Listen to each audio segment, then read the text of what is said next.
신앙생활은 의미를 부여하는 사람이 형식을 배우면 그 형식만 따라하다가 자기가 의미를 부여하게 되는 경우가 발생합니다. 그렇죠? 그래서 찬양을 손을 들고 한다든가 예배를 꼭 참석한다든가 11조를 낸다든가 이런 신앙의 형식을 반복적으로 참석하면서 그거에 대해서 자기 나름대로 의미를 부여하는데, 일반적인 종교성은 종교 생활을 열심히 하다 보면 그 종교 생활을 통해서 신이 나를 도와준다는 개념이 있기 때문에 그것을 그저 가져와서 내가 이렇게 교회 활동을 열심히 하면, 신앙 활동을 열심히 하면 하나님이 나를 도와주겠지라는 신앙으로 시작하는 경우들이 많이 있습니다. 근데 일정 기간 이렇게 신앙생활을 해나가다 보면 그러한 도움이 실제적으로 많이 오지 않는다는 것을 느낄 때가 됩니다.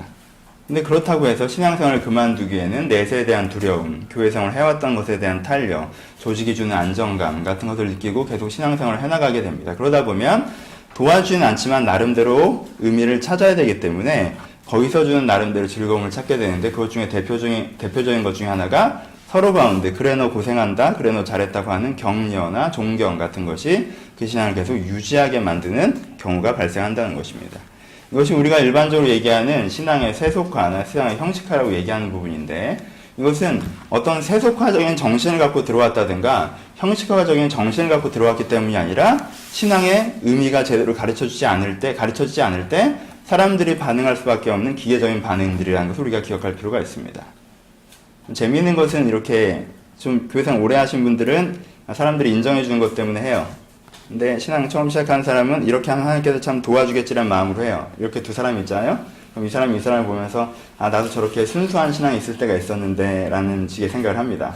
그래서 나도 저런 초심을 회복해야 되겠다 이런 생각을 하기도 하고요. 진짜 어려운 일이 닥치면은 그래도 다시 한번 붙잡아 보자라는 생각으로 옛 신앙을 회복하겠다라는 말을 하기도 합니다. 근데 옆에서 보면 전체적으로 다 이제 우스워지는 상황이 되는 것입니다. 지금 이 부분을 왜 먼저 얘기하냐면, 예수님께서 설교하시는 데서 이 액센트를 되게 많이 일단 얘기하고 계시죠. 그렇죠? 금식이나 구제나 너희들이 뭐 하려고 한다? 사람에게 보이려고 하고 칭찬받으려고 하고 원래 의미가 아니라 왜곡된 의미를 가지고 네가 그것들을 사용하고 있다는 부분에서 뭐라고 하고 계신 부분들이 있습니다.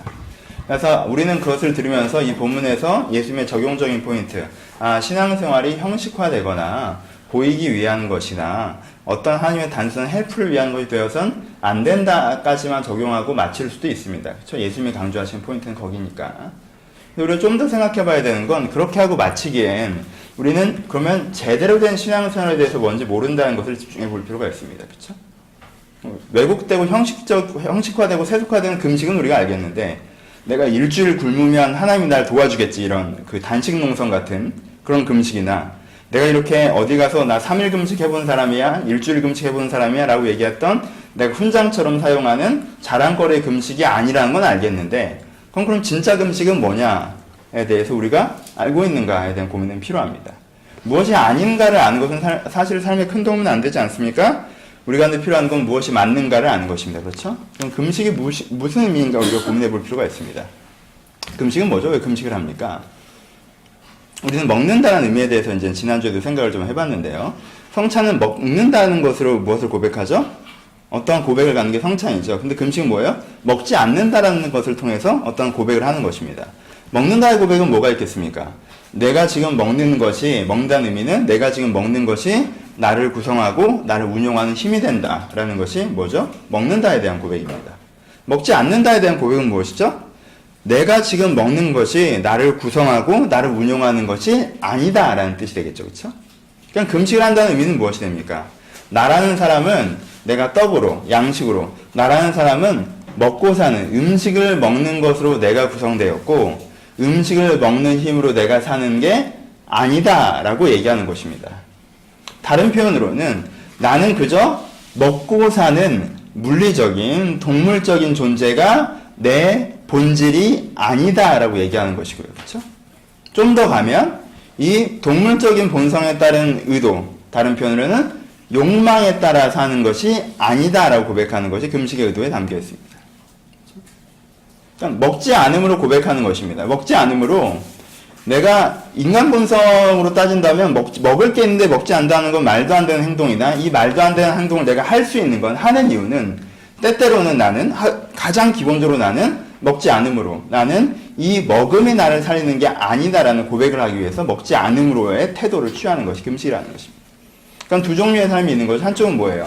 내가 먹는 것으로 산다고 하는 사고방식의 삶, 내가 욕망의 동기부여로 되는 삶, 내가 이 육신이 나인 것처럼 생각하는 그 삶이 한 덩어리가 존재하는 것이고, 그 반대쪽에 뭐가 존재하는 거예요? 나는 육체가 내가 아니라 뭐가 나다? 영혼이 나다라고 고백하는 삶. 그 영혼의 양식, 다른 표현으로는 하나님의 말씀으로 말미암아 내가 구성되고 살아간다라고 고백하는 삶이 또 한편에 있다라는 것입니다. 그래서 금식은 무엇을 하는 것입니까? 금식은 바로 이것을 선포하고 연습하는 것입니다. 내가 욕망으로 동기부여되는 사람이 아니라 말씀으로 동기부여되는 사람이라는 것을 스스로 연습하고 선포하는 것이 금식의 가장 기본적인 의미입니다. 그럼 우리는 그럼 욕망에 동기부여되는 삶과 그럼 말씀에 동기부여되는 삶에서 좀 깊이 생각을 해봐야 우리가 금식에 대한 이해를 좀 더 할 수 있을 것 같은데요. 그럼 욕망에 동기부여되는 삶은 어떤 삶을 얘기하죠? 욕망이라는 단어 되게 도전적이고 그게 19금적인 단어인 것처럼 느껴지지만 욕망은 우리가 한테 그냥 일상적인 단어입니다. 욕망의 가장 기본적인 사전적인 정의는 자기 보존과 자기 쾌락입니다. 욕망은 무엇이죠? 나를 보존하는 쪽, 나를 지켜내는 쪽으로 움직이고 또 내가 즐거운 쪽으로 내가 움직이는 것. 이것이 욕망의 기본적인 방향이라고 얘기합니다. 다른 식의 표현으로는 인간의 기본적인 3대 욕망, 3대 욕망에 대해서 얘기할 때 식욕, 성욕, 수면욕에 대해서 얘기합니다. 그렇죠? 식욕, 성욕, 수면욕을 하니까 너무 딱딱하게 느껴지면 좀 편한 단어로 바꾸면 어떻게 되는 거예요? 놀고, 먹고, 자고가 되는 것입니다. 내가 어떻게 살고 싶은 거? 놀고, 먹고, 자고 싶은 거. 성욕은 좀 더 보편적인 의미에서 쾌락을 표현하기도 합니다. 나는 먹고 싶고, 자고 싶고, 놀고 싶고가 내 인생이 형성하는 기본적인 방향이 되는 것. 이것이 욕망이라고 얘기를 합니다. 자기보존과 자기쾌락이라고 얘기를 했는데요. 자기보존 쪽에 좀 더 액센트가 가는 사람들은 어떤 식으로 자기 욕망적 삶이 표현되겠습니까? 그냥 이분들은 주로 누워 계시겠죠, 그쵸? 무료하게 삶을 낭비하고 가만히 있는 쪽으로 주로 움직입니다. 해도 내가 뭔가 하는 게 아니라 자거나 뭘 보거나 내 앞에서 뭔가 펼쳐져야 되고 나는 가만히 있는 쪽. 이게 자기보존적 욕구가 강한 사람이 주로 하는 욕망적인 삶의 태도입니다. 자기 쾌락이 강한 사람들은 좀 더 액티비티하겠죠, 그쵸? 어디가 내가 즐거울 만한 곳이라면 좀 찾아다니고, 즐거울 만한 거라면 나아가고, 연습하고, 배우고 해서 어떻게든 좀 더 즐거워 보려고 하는 것. 이런 사람은 되게, 옆에서 보는 사람은 뭐 게을러 보이진 않지만, 이 사람도 어떤 의미에서는 다른 표현을 어떤 거예요? 똑같이 욕망의 동기부여되는 삶이라고 표현합니다. 아까도 얘기했지만, 살아가면서 되게 아이러니한 장면이 비슷한 사람끼리 싸울 때입니다. 아까도 얘기했죠. 의미를 부여하는 사람이랑 의미를 찾아내는 사람끼리 뭐 신앙이 좋네, 변질되네, 그것도 재밌고요. 여기 두 개도 있죠. 이 자기보존 쪽 액센트가 강한 사람과 자기 쾌락 쪽 액센트가 강한 사람도 이제 서로 약간 평가하는 경향이 있죠. 아, 쟤는 왜 저러고 맨날 자빠져 자나? 라는 거고. 쟤는 뭐 하자고 저렇게 쎄빠지게 돌아다니냐고 하고. 하지만 서로 기본적으로 어떤 패턴에 있는 거죠? 욕망의 동기부여의 삶을 사는 것을 우리는 기억하시면 됩니다.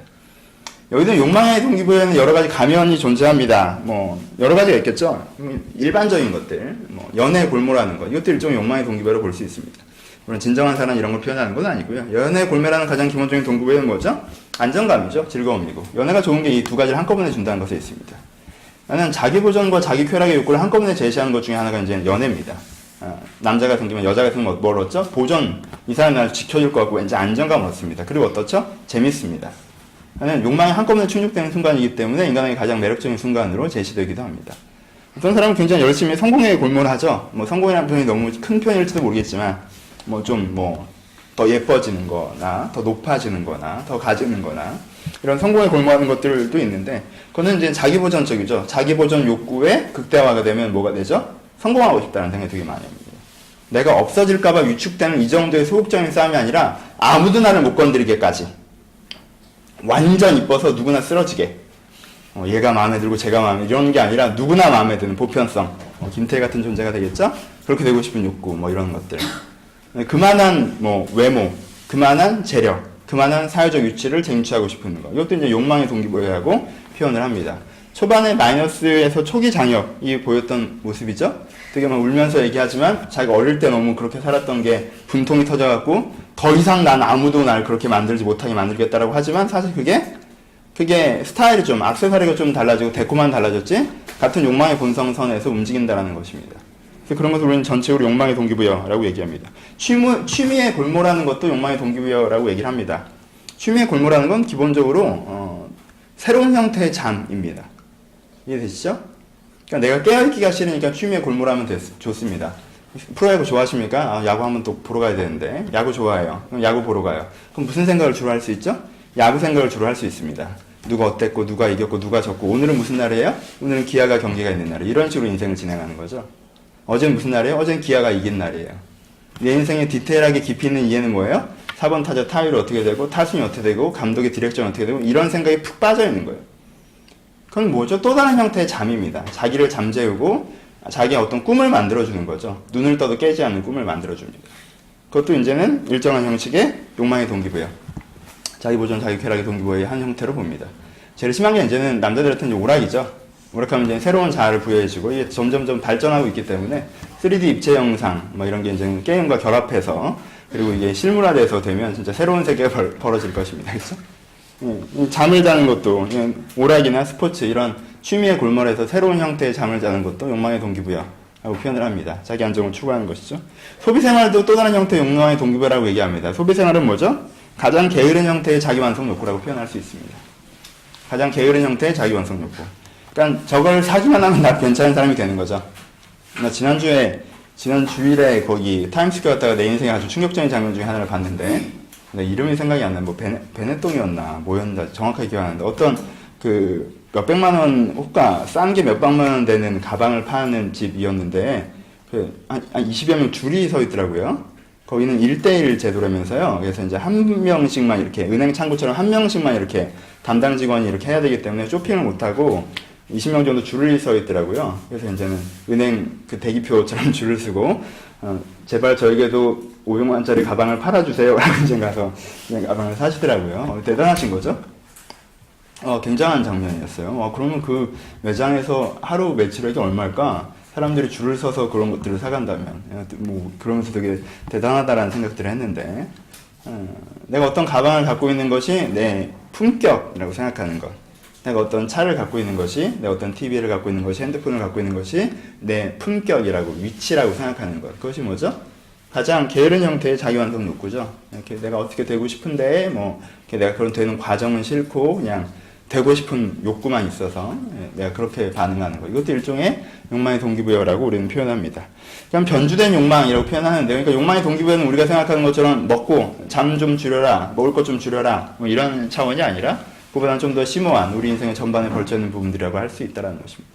그러니까 욕망의 동기부여 되는 사람은 우리는 약간 이런 생각들이 있어요. 넌 욕망의 동기부여 살아야 되냐 하면 19금적인 이미지로 막 술을 이빠이 먹고 뭐 담배도 피고 춤도 추러 다니고 이성관계 되게 복잡하고 뭐 냅둬 난 이렇게 살다 죽을게라고 하면서 인생을 폭주기관차처럼 달려가면 저런 식으로 살다가 30대 중반에 건강에 상해서 죽을 수밖에 없는 삶의 양식을 조성하며 살아가는 거. 또 그 왠지 수렁에서 건져줘야 될 거 뭐 이런 게 욕망의 동기부여라고 생각하는데, 욕망의 동기부여 되는 사람 세 사람을 한번 캐릭터를 만들어 봅시다. 한 사람은요, 열심히 직장 다니는 사람이에요, 그냥.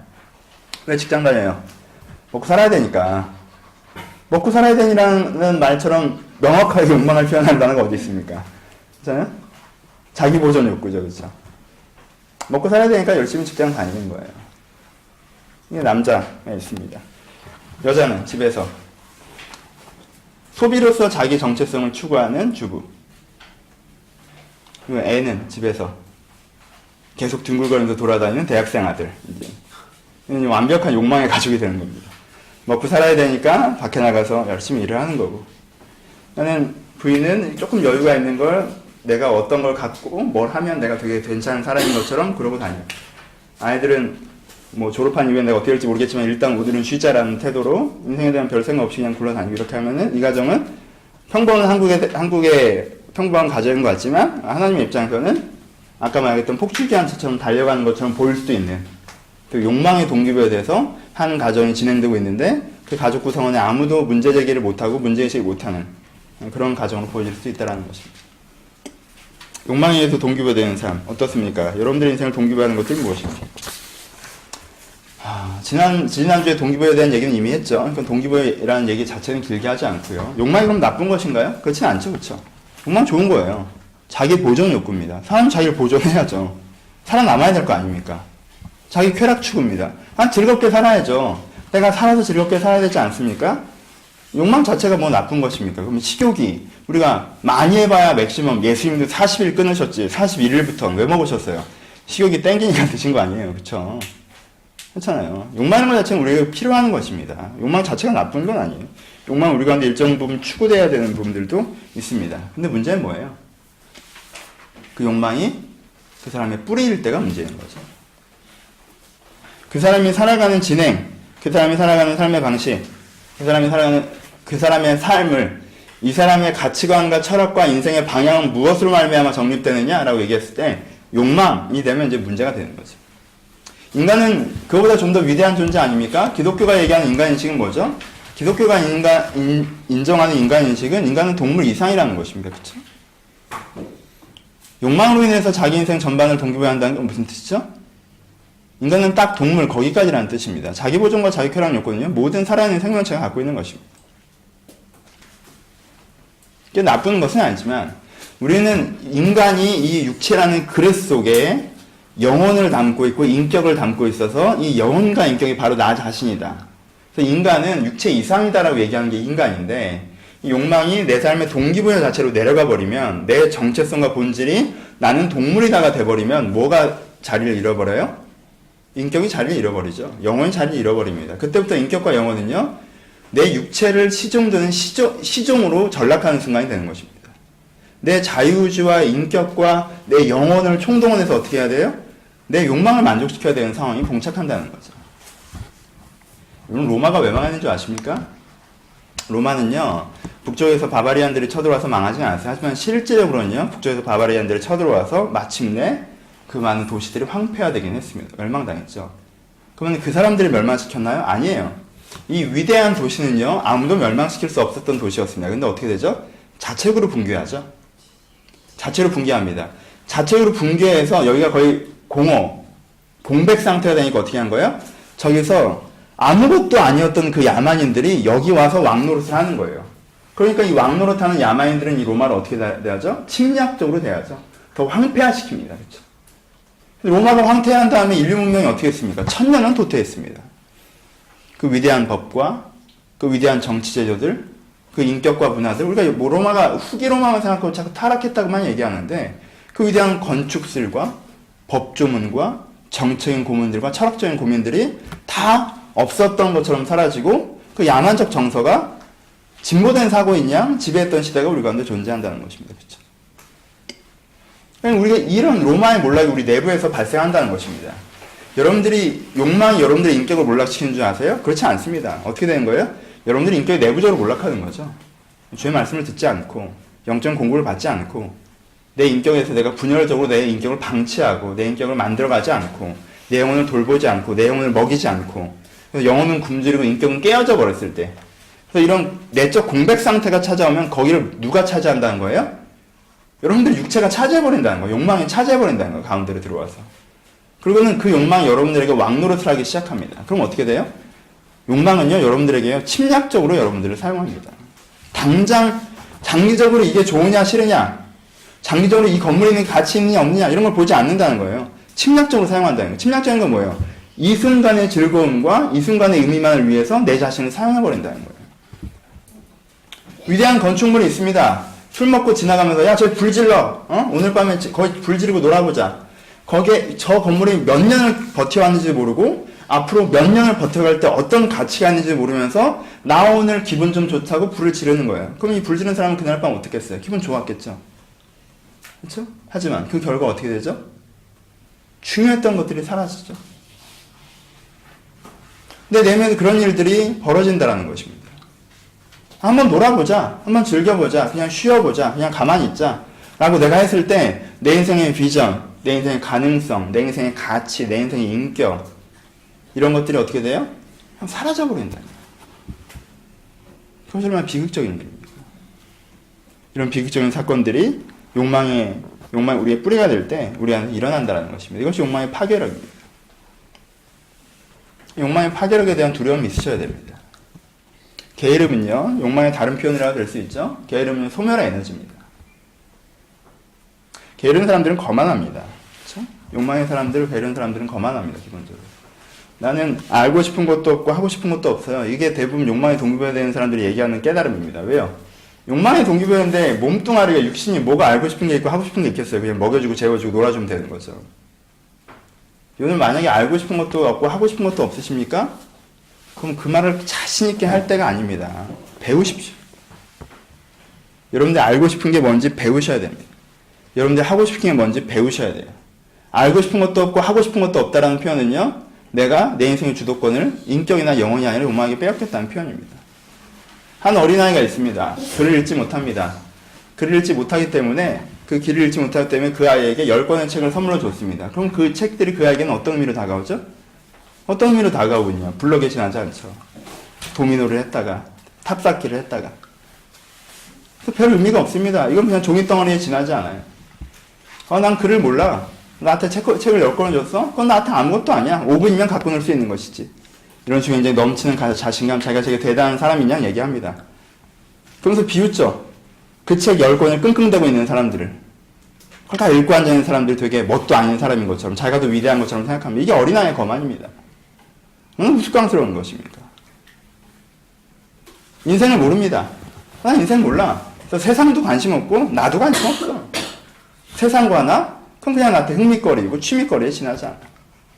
세상과 나에 대해서 진지하게 알아보고자 하는 사람, 파헤쳐보고자 하는 사람, 고민하는 사람 비웃습니다. 세상과 나? 난 그럼 5분이면 노는 장난감에 지나지 않는데 넌 뭐 그렇게 대단하다고 한 장 한 장 넘기고 앉아있고 한 글자 한 글자 읽고 앉아있고 한 문장이 이해되지 않는다고 고민하니? 그럼 가장 큰 비극은 뭔지 아십니까? 욕망의 파괴력이라 하면은 많은 사람들이 욕망대로 살면 나중에 네 인생에 안 좋은 일이 일어나. 너 그렇게 게으르게 하다 보면 너 나중에 뭐 먹고 살래? 뭐 이런 식으로 접근을 하는데요. 여러분 게으르게 살고 잘 먹고 잘 사는 사람들 많이 있습니다. 부모가 어느 정도 돈이 있으면요. 게으르게 살아도 잘 먹고 잘 살아요. 그렇지 않아요? 여러분 열심히 일한다고 해서 그분들보다 잘 먹고 잘 살 수 있어요? 결혼을 할 때 강남에서 7억짜리 아파트를 갖고 시작하는 사람과 월세로 시작하는 사람과 누가 더 잘 먹고 잘 살 것 같아요? 여러분들이 아무리 열심히 한다고 해도 평생 7억을 만져볼 것 같아요? 예? 우리는 약간 이런 식의 접근을. 근데 그것도 욕망의 동기부여 아니에요? 나중에 잘 먹고 잘 살지 못하니까 하는 거. 그거는 자기 보존이냐 자기 쾌락이냐의 싸움에 지나지 않아요. 그쵸? 자기 보존하는 애한테, 자기 쾌락하는 애한테 자기 보존을 추구해야 된다고 얘기하는 거예요, 그냥. 너 지금조차 그렇게 자빠져 있으면 나중에 보존이 안 될 수 있어. 그러니까 너 열심히 해. 왜? 나중에 자기 보존해야 되니까. 둘 다 욕망입니다. 그쵸? 욕망의 동기부여로 사는 사람의 가장 큰 비극은 무엇인지 아십니까? 아까 얘기했던 그 어린아이의 거만함을 가지고 그가 10년을 살아냈을 때 가장 큰 비극은 그가 불편해지는 것이 아니라 그가 내적으로 성장하지 않는 것에 있습니다. 그것이 가장 큰 비극입니다. 욕망으로 살아가는 사람들을 보십시오. 욕망으로 살아왔던 여러분들 자신을 보십시오. 여러분 욕망으로 살아갔던 시기를 보십시오. 내적으로 어떻게 되셨습니까? 하나도 성장하지 않습니다. 그럼 그 자리에 있나요? 아니요. 안 좋아집니다. 버려진 밭은요. 황폐화되지 그 자리에 있지 않습니다. 내가 10년을 욕망의 동기부여로 살아가면요. 나는요. 성장은커녕 도태되어 있습니다. 어때? 내면적으로. 얼마나 큰 비극입니까? 나이가 40이 먹었는데 10살의 내면을 갖고 있습니다. 열받으면 싸워야 되고 먹고 싶으면 먹어야 되고 내가 제일 잘났고 놀고만 싶고 누가 나한테 뭐라고 하면 더 뭐라고 해주고 10살의 내면을 가져갖고 살아가는 그 사람은 얼마나 비극적인지 자기가 비극적이라는 사실도 인식하지 못합니다. 이것이 욕망의 동기부여로 살아가는 사람들이 갖게 되는 파괴력입니다. 내면의 파괴가 발생합니다. 성장하지 않습니다.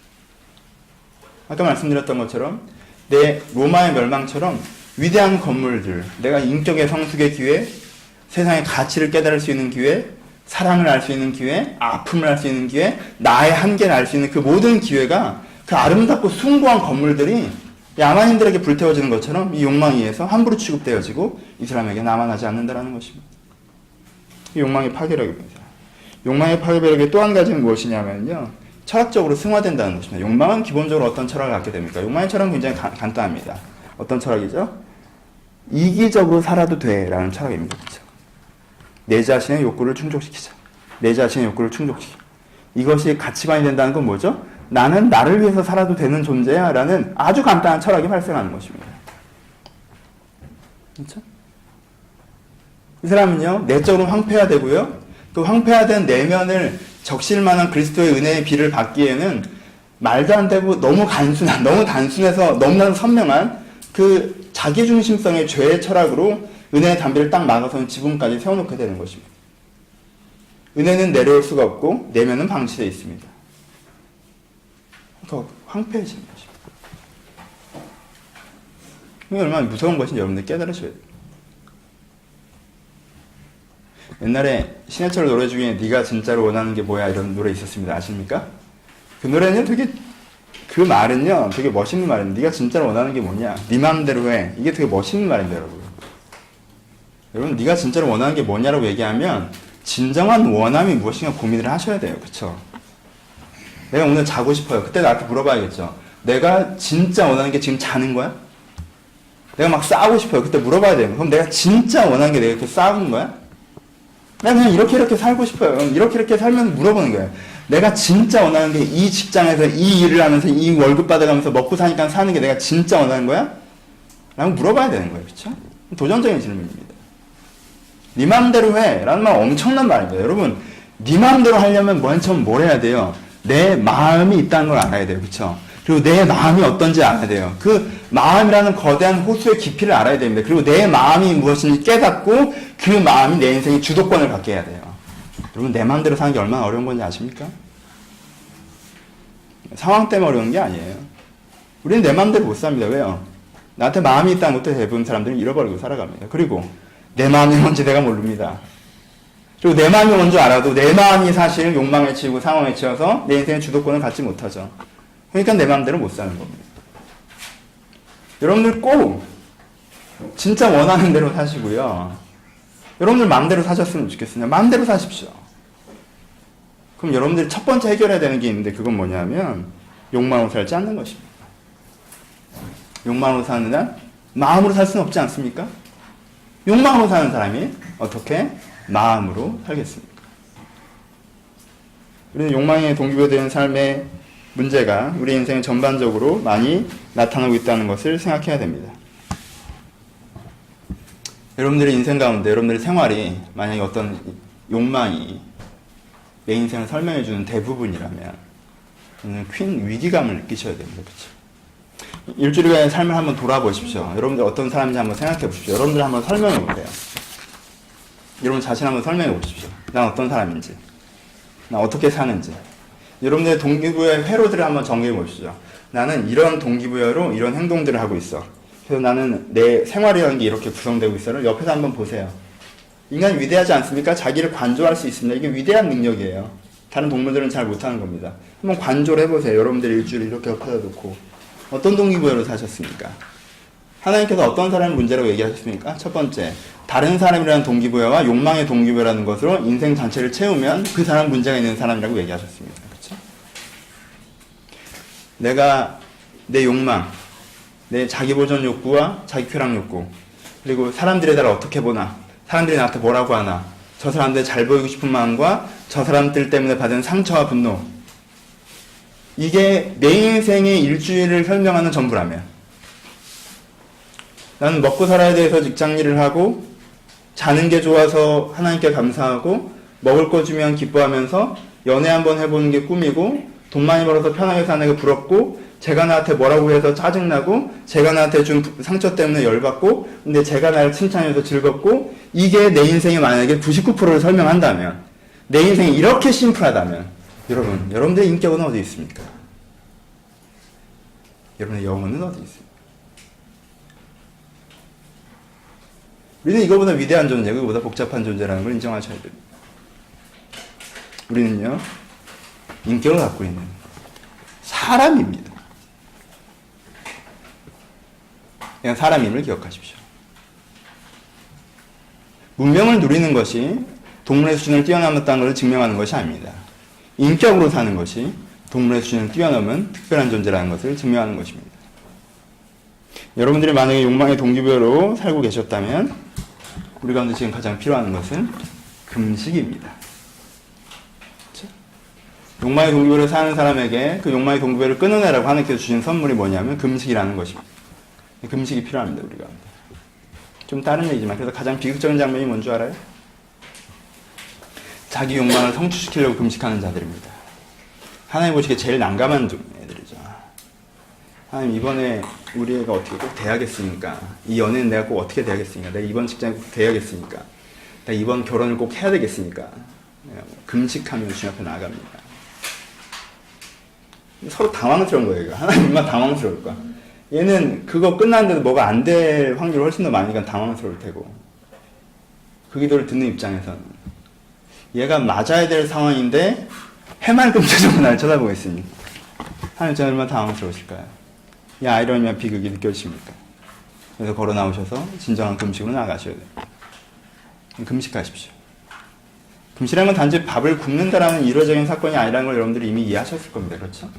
하나님은 밥을 굶는 방식도 제시하셨습니다. 그 방법은 여전히 우리에게도 유효합니다. 하지만 금식은 그보다 좀 더 전반적이고 입체적으로 응용될 수 있습니다. 구약시대에 우리가 율법들을 단순하게 적용하지 않은 것처럼 창의적으로 그 정신을 본받아서 새롭게 적용하는 것처럼 지금의 이 금식의 법도도 우리 가운데 단지 밥을 먹지 않는 하나의 사건적인 방식이 아니라 그 가치적으로 우리 가운데 다변화돼서 적용하는 것들이 필요하다는 것입니다. 여러분들 금식을 일상화시키시고 금식을 철학화시키셔서 여러분 삶에 적용시키는 것이 여러분들 필요합니다. 금식의 첫 번째 의미는 뭐라고 했습니까? 내가 욕망의 동기부여의 사람이 아니라 말씀의 동기부여의 사람이라고 스스로에게 어떻게 하는 거예요? 선언하는 것이 금식의 첫 번째라고 했습니다. 여러분 이 금식을 시작하셔야 돼요. 선언하셔야 돼요. 여러분들 욕망의 동기부여의 사람이 아니라 말씀의 동기부여의 사람이라는 것을 스스로에게 선언하셔야 됩니다. 아까 얘기했던 큰 문제가 뭐라고 했죠? 욕망과 내 자신의 동일시의 문제인데 그것들을 끊어내셔야 되는 것입니다. 그럼 이것들을 결정해내십시오. 이것들을 인정하십시오. 여러분들이 느끼는 욕망 여러분들 자신은 아닙니다. 여러분들은 동물적이지만 동물 이상입니다. 그러니까 그것이 나의 전부가 될 수 없다는 걸 인정하고 끊어내셔야 됩니다. 아, 욕망의 동기부여로 내가 살 수 없다. 나는 그렇게 사는 사람이 아니다. 욕망이 내가 아니다. 라고 끊어내셔야 됩니다. 그리고 무엇이 납니까? 내 영혼과 내 인격이 나라고 선언하셔야 됩니다. 이것은 인정이고 이해입니다. 여러분들이 진짜 원하는 게 무엇입니까? 여러분들이 인생의 게으름에서 무의미하게 소멸되기를 원하십니까? 아니면 성장을 원하십니까? 그렇죠?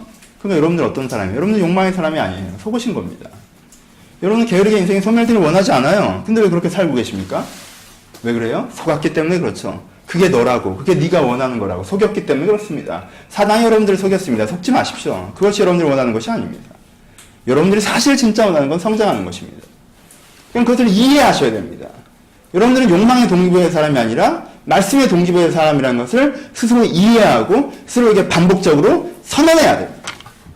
욕망의 나를 침몰하라고 할 때마다 내가 그렇게 선언하는 것이 필요합니다. 우리는 다른 사람의 창조에 빌부터 먹는 걸 원하는 것이 아니라 내가 창조하기를 원하는 사람들입니다. 난 육체가 나라고 생각하지 않고 영혼이 나라고 생각하는 사람들입니다. 나는 욕망으로 사는 것을 원하지 않고 가치로 사는 것을 원하는 사람들입니다. 그러니까 속지 마십시오. 여러분들 스스로에게. 만약 여러분들이 진짜 이런 철학이어서 아 나는 정말 욕망으로 살길 바라고 나는 그냥 소멸되어 없어지길 바라고 나는 성장을 전혀 원하지 않고 그런 가치관이라면 새로운 차원이겠죠. 예수를 다시 영접하시거나 의미가 무엇인지 얘기하겠지만 여러분들이 이미 가치를 인정하는 사람들은 여러분들은 그 가치를 선포하는 것이 스스로에게 필요하다는 것입니다. 두 번째, 욕망에게 밥을 주는 것을 멈추고 말씀을 나에게 공급하셔야 됩니다. 욕망에게 밥을 주는 것을 멈추십시오. 여러분들 욕망이 이렇게 극대화된 줄 아십니까? 잘 먹여서 그럽니다. 욕망은 먹이면 뒤룩뒤룩 잘 큽니다. 먹고 싶을 때마다 먹어보십시오. 아, 먹고 싶네? 난 그럼 먹어야 돼. 난 얼마나 위대한 사람인 줄 알아? 난 머리에 딱 떠오르면 그걸 먹어야 되는 사람이야. 이렇게 얘기하는 사람들이 있습니다. 잘나셨습니다. 그것을 성취해주는 것이 굉장한 자기애인 것처럼 인격적인 배려인 것처럼 그렇지 않습니다. 여러분 먹고 싶은 거 그때그때 먹이지 마십시오. 보고 싶으면 난 봐야 돼. 달려가야 돼. 그러지 마세요. 난 갖고 싶으면 가져야 돼. 여러분들 욕망이 이렇게 비대해졌는지 아십니까? 유능해졌는지 아십니까? 난 쉬고 싶을 때는 쉬어야 돼. 아, 난 하기 싫으면 다 귀찮아. 난 귀찮으면 아무것도 안 하는 사람이야. 뭐 그게 엄청나. 이게 뭐야? 그 철학이야? 뭐예요 그게? 그게 나의 유니크함이라고 자꾸 포장하지 마세요. 동물은요, 지 하기 싫은 거 안 합니다. 그쵸? 안 해요. 안 합니다. 지난주에 아쿠아리움 갔는데 해달을 보고 싶어서 근데 여기 뒤로 자빠져 누워서 무슨 짓을 해도 안 움직여요. 왜? 먹고 자는 거예요 지금. 안 해요. 지 하고 싶은 거 안 합니다. 뭐 언제 해요? 배가 고파야죠. 배가 고파해요. 또 언제 해요? 위기가 닥쳐야 일어나요. 아니면 더 재밌는 게 있거나. 그 전에 안 움직이죠. 아, 나 귀찮으면 안 하는 사람이야. 누워있어도 해댈 건 없고 배도 부르고 더 재밌는 것도 없어. 그러니까 이게 왜 여러분들 유니크함이라고 생각하세요? 여러분 사마귀도 그렇게 삽니다. 그렇지 않아요. 욕망을 먹이지 마십시오. 욕망이 여러분들에게 뭔가 요구할 때요, 그걸 어떻게 하셔야 되냐면요, 여러분들 그걸 검사하셔야 됩니다. 그러니까 욕망은 내쫓아라 이 얘기를 하는 게 아니에요.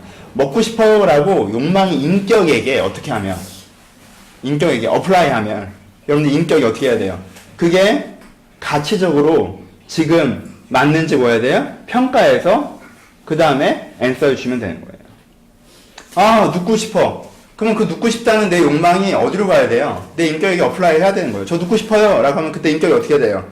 지금이 누울 땐가 아닌가 판단을 해줘야 되죠. 그래서 지금은 눕지 마라 라고 얘기하면 얘가 서 있어야 되는 거예요. 여기서 쿠데타를 일으키시면 안 됩니다. 그래도 난 누워야겠다 이러시면 안 돼요. 그럼 인격이 사라집니다.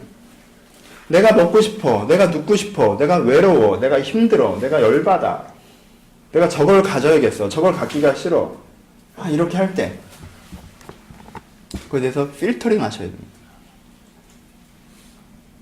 제가 이번 주에 그 넷북을 사고 싶어졌어요. 여기서 컴퓨터를 치잖아요.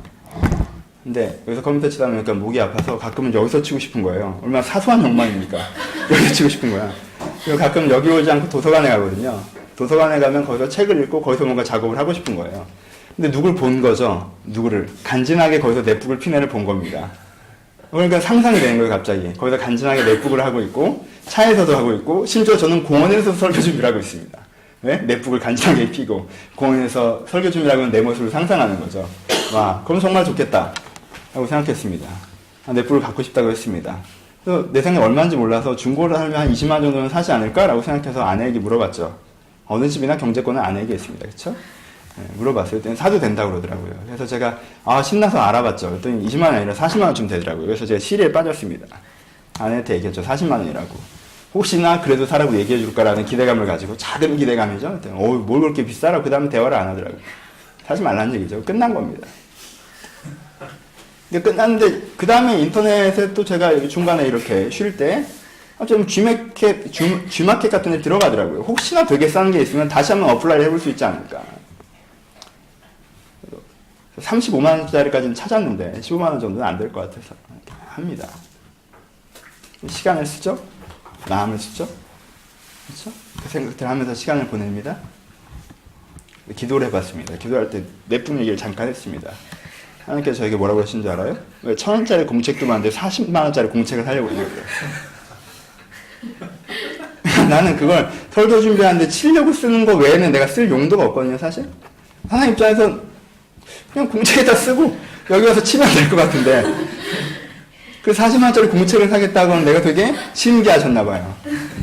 또 내가 40만 원짜리 공책을 사요. 1,000원짜리도 많은데. 그러면 저는 인생을 허비했습니까? 제 인생, 제 일주일의 그 시간들, 거기 있었던 마음, 거기 있었던 관심, 사랑, 기대, 절망.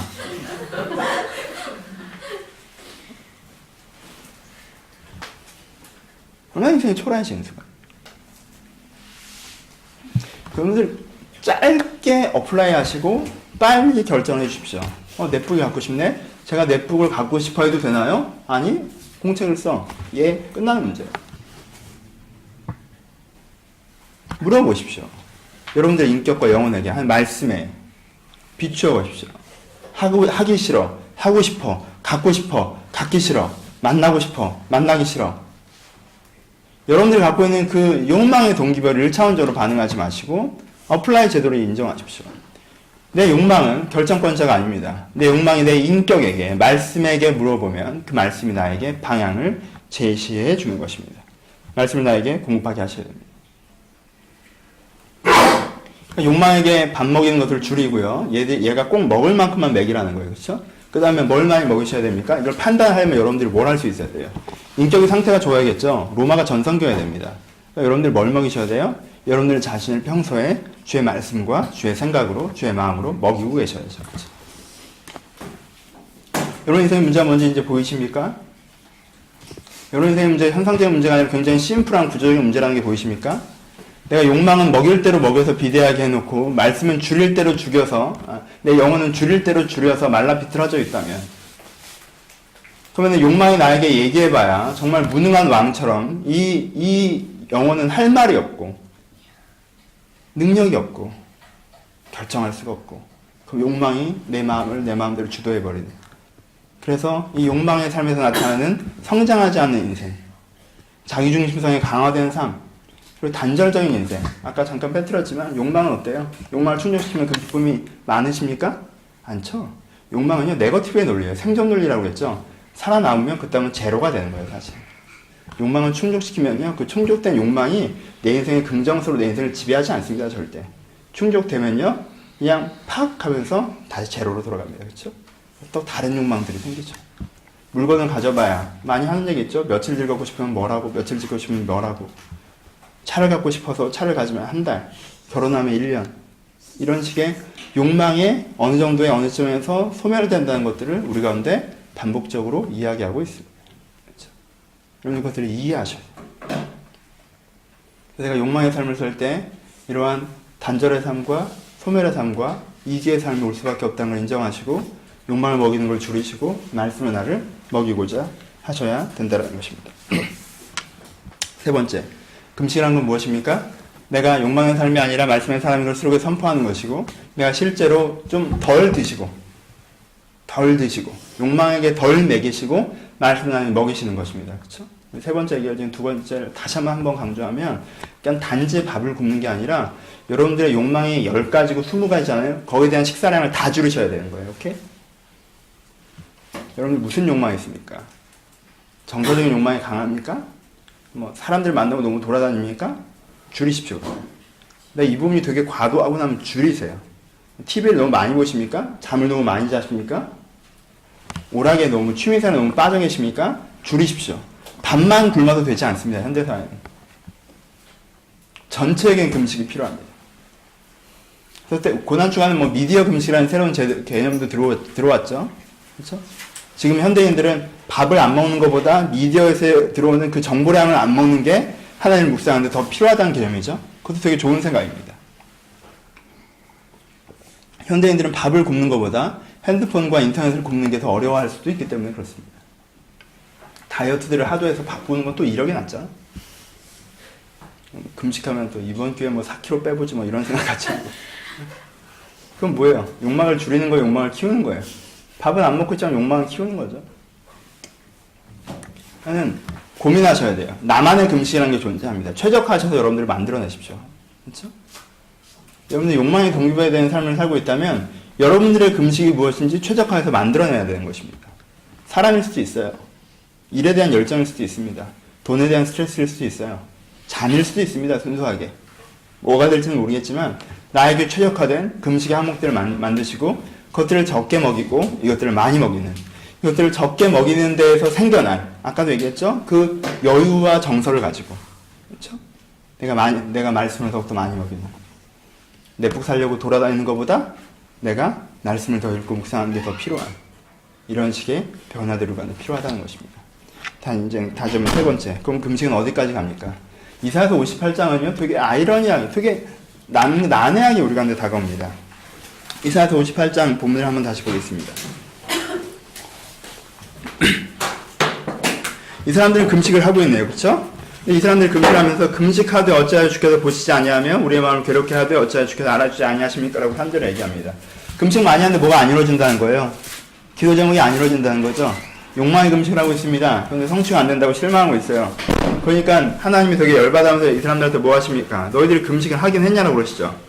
넘치가 금식하는 날에 뭐 했어요? 3절에 보면 금식하는 날에 오락을 구하며 온갖 일을 시키는도다 라고 얘기합니다. 오락을 한다는 건 뭐예요? 자기 쾌락을 추구하는 거죠. 그렇죠? 온갖 일을 시키는도다는 뭐예요? 누구한테 시키는 거예요? 종들한테 시키는 겁니다. 나는 금식한다고 쉬고 있으면서 내 일을 대신 다른 사람들이 다 하라는 거예요. 그렇죠? 자기 쾌락을 추구하고 자기 안정을 추구합니다. 자기 보존을 추구하는 거예요. 내 일은 돌아가야 되고 수입은 들어와야 된다는 거죠. 하나님께서 보시기에는 이 두 가지를 표현하면서 뭐라는 거예요? 얘는 지금 욕망을 그대로 유지하고 있으면서 밥도 안 먹으니까 뭐가 없어요? 힘이 없죠. 그러니까 어떻게 돼요? 집에서 놀아야 되죠. 그냥 멍하니 앉아있으면 뭐예요? 그냥 뭐 하는 거예요? 금식하면서 영화 4편 보고 내 끼째 굶었다 뭐 이런 거 하는 거죠. 대신 근데 이렇게 굶고 가만히 앉아있으면 내일은 어떻게 해? 누군가 해줘야 되니까 종들을 더 잡아 돌리는 거죠. 내가 할 일 니들이 다 해놔라. 그리고 내가 금식 끝나면 하나님께 뭔가 잘해주시겠지 이런 생각들을 하고 있는 거예요. 그러니까 하나님 보니까 얘가 금식하고 있어요? 안 하고 있어요? 안 하고 있다는 거예요. 그냥 얘는 금식의 의미가 뭔지 전혀 모른다는 거예요. 근데 심지어 보라 너희가 금식하며 논쟁하며 다투며 악한 주먹으로 치는도다. 뭐 하는 거예요? 금식하는데 자기 의견이 선명하게 맞습니다. 지가 제일 잘났어요. 이기적이죠. 나를 꺾고 주의 말씀을 듣고 이게 아니에요. 욕망을 그대로 갖고 있고 그것으로 말미암아 자기의 마음을 다 맞다고 생각하면서 사람들이랑 부딪히고 있는 상황 속에서 밥만 굶고 있다고 금식이라고 얘기합니다. 그러니까 하나님께서 이 사람들에게 뭐라고 얘기합니까? 내가 기뻐하는 금식은 자기 마음을 괴롭게 하는 날이 되겠느냐? 그의 머리에 갈대같이 수이고 굵은 배와 재를 펴는 것이 어찌 금식이라 하겠느냐? 하겠으며 여호와께 연락된 날이 하겠느냐? 뭐라고 그래요 지금? 지금 머리 풀고 굵은 배를 펴서 누워있고 밥 굶고 이런 게 금식이 아니라고 얘기하고 있죠. 그렇죠? 그런 걸 왜 금식이라고 하겠느냐? 하나님 그런 껍데기를 시키셨겠느냐는 말이죠. 그렇죠? 그럼 금식 아니라는 거예요. 뭐가 금식이에요? 내가 기뻐하는 금식은 6절입니다. 흉악의 결박을 풀어주며 멍에의 줄을 끌어주며 압대장한 자를 자유하게 하며 모든 멍에를 꺾는 것이 아니냐. 또 줄인 자에게 내 양식을 주며 유리하면 빈민을 지배드리며 헐벗은 자를 보면 입히며 또 내 굴욕을 피하여 스스로 숨지 아니하는 것이 아니하겠느냐라고 얘기하고 있습니다. 지금 금식이 뭐라는 거예요? 밥 굶는 게 아니라는 거죠. 밥 굶지 않고 뭐 하라는 거예요? 지금 여기서 뭐라고 있습니까? 흉악한 올무를 끊어내면서 라고 표현하고 있는데 이 흉악한 올무를 끊어내는 게 사실 보니까 뭐예요? 가난한 자, 버려진 자, 불의한 자, 어려운 자를 돕는 일이 일어나는 거. 이것이 참된 금식이라고 얘기합니다. 금식의 3단계는 무엇입니까?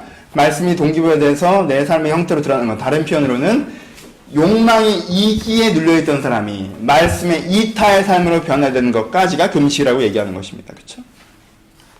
그게 금식입니다. 여러분들이 욕망으로 자꾸 내 안에서 차올라서 그 욕망이란 이기적인 동기부여로 내 욕망을 살찌우는데 내 인생을 쓰는 것이 아니라 내 욕망을 줄이고 내 안에 말씀으로 내 안에 차올라서 동기부여돼서 그 말씀을 말미암아 내가 생각하고 판단하여 하나님의 뜻대로 세상과 하나님을 사랑하는 행동들이 표현되는 것. 이게 뭐예요? 금식이라는 것입니다. 이것이 참된 금식이고 하나님께서 말씀하시는 금식이라는 것입니다. 우리가 하는데 필요한 금식 바로 이러한 금식입니다. 여러분 가운데 이 금식이 필요합니다. 금식하십시오. 여러분 만족이란 단어보다 보람이란 단어를 취하십시오. 만족이란 단어를 버리시고 보람이란 단어를 취하십시오. 내가 내 욕망을 취해내서 내 욕망을 반응해줘서 내 욕망에 배부르게 취해진 그 만족감을 들고 가지 마시고 충분히 자고 일어나는 날의 아침과 충분히 먹은 포만감과 충분히 가지는 그 만족감 가운데 머물지 마시고 여러분이 갖고 있는 시간들을 쏟아내고 잠을 자지 못하고 일을 하고 먹지 못하고 수고하고 있는 것들을 포기하면서 헌신해서 변화된 그 보람을 느끼십시오. 금식은 만족의 사람이 보람의 삶으로 나아가게 하는 것입니다. 그 나아가는 과정을 금식이라고 하는 것입니다. 욕망을 끊어내고 욕망을 덜 먹이고 내가 내 말씀을 먹여 그것을 키워 내가 만족해서 보람의 삶으로 변화되게 하는 그것이 우리가 하는 금식이며 어떠한 형태와 어떠한 형식으로 하는가는 여러분들이 고민하며 다변화시켜 여러분들 자신에게 적용해야 하는 것입니다. 참된 금식을 배우십시오. 우리가 하는 금식이 필요합니다. 말씀을 마치겠습니다. 신앙의 형태를 따라한다고 신앙이 있는 건 아니지 않습니까? 그렇죠? 신앙 형태를 따라한다고 신앙을 하고 잘하고 있는 게 아닙니다. 제가 아까 좀 거칠게 러프하게 표현했는지 모르겠지만 좀 더 다정하게 얘기해보면 여러분들 이번 주에 여러분들 교회 온다고 여러분들 교회 오는 건 아니에요. 그쵸? 그래서 살면 살수록 내 힘으로 할 수 있는 게 없다라고 하는 거예요. 여러분들 발은 어떻게 여기다 갖다 놓을 수 있겠죠? 마음 가져올 수 있어요? 못 가져올걸요? 그래서 주가 아니면 못한다고 하는 것입니다. 내 발자국에 여기다 갖다 놓으면 되네요. 내 몸뚱아리에 내가 여기다 갖다 놓을 수 있지만 여러분들 영혼 여기다 갖다 놓을 수 있습니까? 못 갖다 놓죠? 그래서 신앙생활은요 자랑할 수가 없는 거예요. 우리는요 주의 능력이 아니면요 예배조차 드리지 못합니다. 11조에 내가 진심 담아낼 수 있어요? 매달 쏘는 건 할 수 있겠지만 매달 넣는 건 할 수 있겠지만 거의 진심 담아낼 수 있어요? 내가 할 수 있어요? 못합니다. 노래는 부를 수 있겠지만 찬양할 수 있습니까? 못합니다. 신앙의 형식을 그럼에도 불구하고 신앙의 일정한 형식이 나에게 있다고 나에게 뭔가 진심이 있다고 오해하는 건 얼마나 큰 위기입니까? 지금 예수님은 그 위기에 대해서 얘기하고 있습니다. 바리새인들은요 구제하고 금식하고 있기 때문에 자기들은 잘하고 있다고 생각했습니다. 예수님께 기가 막히셨습니다. 왜 구제하라고 했는지, 왜 금식하라고 했는지 이유, from to를 다 잊어버리고 금식과 구제의 의미가 무엇인지 how도 잃어버리고 그래서 어떤 일이 일어나야 되는지 한 그 목적과 방식과 출발을 다 잊어버린 상태에서 일정한 껍데기를 흉내내면서 우리가 그것이 있다고 얘기하기 때문에 예수님께서 안타까워하시는 것입니다. 여러분, 우리가 그 의미를 회복해야 되지 않겠습니까? 예수님의 간절함과 안타까움 우리가 받아서 우리가 그 의미를 회복해야 되지 않겠습니까? 진정한 구제는 무엇입니까? 진정한 구제는 다른 사람의 시선, 다른 사람에게 나타나는 분노와 원망과 즐거움과 괴로움과 그리고 의존함과 이런 관계적인 패턴에서 여러분들의 동기부여가 아니라 그들을 돕는 자로 당당히 서라는 것입니다. 하나님이 동기부여돼서 그들을 돕는 자로 당당히 서라는 것. 사람이 동기부여가 아니라 하나님이 여러분들 동기부여되게 하는 것. 관계에서. 그것이 구제입니다. 금식은 무엇입니까? 여러분들의 욕망으로 여러분의 인생을 주도해 나가는 것이 아니라 욕망의 틀을 꺾어버리고 욕망의 틀을 제한하고 욕망의 틀을 잘 다듬어서 그것이 여러분들의 인생을 주도하는 것이 전혀 아니라 말씀을 말미암아 내 인생이 주도되게 하는 것. 그것이 하나님께 원하시는 것입니다. 그래서 구제와 금식이라는 선물을 우리한테 주신 것입니다. 사람이 사람답게 살기 위해서 사람이 제대로 신앙생활이라는 걸 다른 표현으로 나를 나답게 만들어가기 위해서 필요한 두 가지가 있는데 기도는 다음 주에 얘기하겠지만 구제와 금식이라는 것입니다. 여러분 구제하고 금식하십시오. 밥을 굶고 돈을 내라는 얘기가 아닙니다. 여러분들의 내면에 진정한 의미에서 영적인 구제와 영적인 금식이 필요하다는 것입니다. 그래서 만들어내셔야 됩니다. 그것이 신앙생활입니다. 예수님은 지금 사람들에 대한 법도를 얘기하고 지금 하나님에 대한 법도를 얘기했는데 세 가지를 얘기했습니다. 기도와 구제와 금식. 여러분들 하나님에 대해서 신앙생활 하고 싶으십니까? 신앙생활 하고 싶으십니까? 바로 이 구제와 금식을 하십시오. 오늘도 이번 한 주간도 스스로를 정당화시키지 않고 여러분 인생을 설명하는 게 정말 욕망으로만 여러분 인생에 다 설명된다면 사람에 대한 동기부여와 관계, 욕망에 대한 동기부여와 관계의 동기부여가 내 인생에 다 설명된다면 내 인생의 초라함을 깨닫고 내가 이제부터 말씀으로 하나님으로 동기부여된 삶을 살고자 인격과 마음으로 살고자 그것을 듣고자 하며 그것들을 조절해 나가실 때 기대하십시오. 여러분들은 변화될 것입니다. 여러분은 성장할 것입니다. 여러분은 이타적인 사람이 되어서 여러분들 때문에 여러분들이 이렇게 긴장한 금식할 때 여러분들 때문에 여러분들 가운데 고아와 과부가 돌보아지고 그들의 멍에의 줄이 끊겨지며 하나님께 연락할 만한 아름다운 일들이 삶에서 일어날 것입니다. 이런 금식의 삶으로 여러분 자신을 초대하시기를 주님의 이름으로 축복합니다. 기도하겠습니다.